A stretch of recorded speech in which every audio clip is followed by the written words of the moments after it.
r/AskReddit. What's something that's immoral but surprisingly not illegal? Taking everyone's social security and identity information without their consent, and then accidentally having it stolen. Taking everyone's social security and identity information without their consent, and then accidentally having it stolen, then charging the same people for protection. Why would you charge people for their own privacy? I would consider that a basic human right. This is ducked. A lot of seniors' homes demand that seniors get their meds in little packets separated by day. They'll even try to give it to any seniors who come in. Problem is, they're charging you the individual price per pill, plus a packaging fee. So my mom was taking pills that were $50 for $50 or $1 each, but in the packs, it was $3 to $4 each plus the packaging fees. So where her pills should have cost about $50 a month, she was paying easily $250. It should be illegal to take advantage of old people like that just for a few bucks. In the UK, a lot of care firms also request this, but the pharmacy do it for free for you. My grandparents all had them.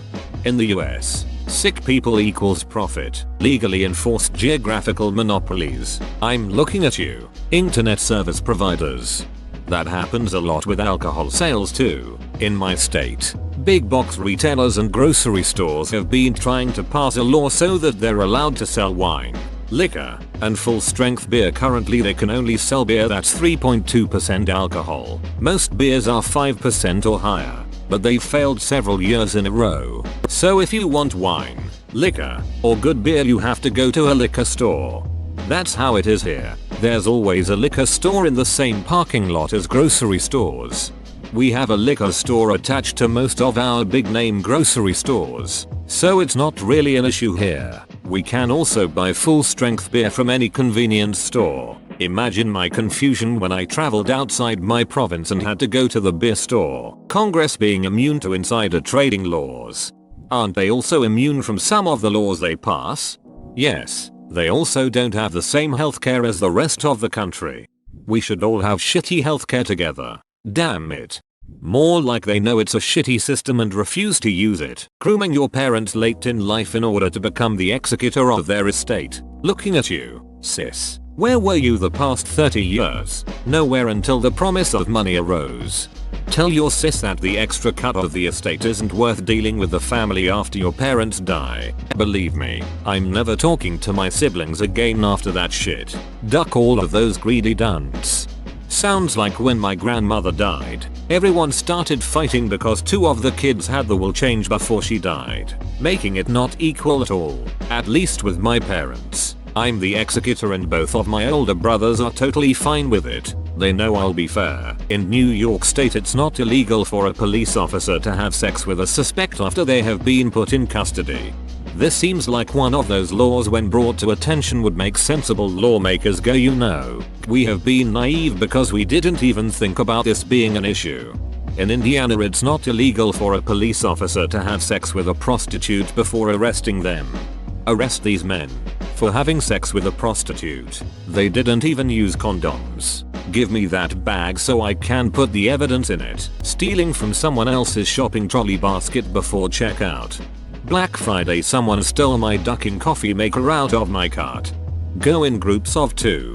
One person to seek out items and bring them back. Another to guard a cart and punch people in the face. Post an ad on Craigslist, looking for face puncher to shop with this Black Friday. I worked in timeshare for a while. Completely not moral, but using just the specifically right words to not be illegal. What's the deal with timeshares? Is it shitty because you spend money but only get to use it for a small amount of time? I guess I don't totally understand what they are and why people are so negative about them. Lending money to people who almost certainly won't be able to pay it back. Then packaging those high-risk loans into investment products and selling them as low-risk investments. Sounds like 2008 civil asset forfeiture. Police can seize your property on the basis that they believe it was involved in a crime. Problem is, the burden is on you to prove that it wasn't, rather than them to prove that it was. With the lengthy and expensive legal process that you have to go through to get your stuff back, many opt to just take the loss. Conveniently, cash and other assets they take can go into the police budget. No way that can possibly be abused. right? Naturally, this has led to corrupt police abusing the power to seize people's property under ridiculous claims and circumstances. Iowa Supreme ruled this illegal, violates the 5th Amendment, like, last Monday I think. Hadn't heard about this. That's great news. Hopefully we see the rest of the country follow.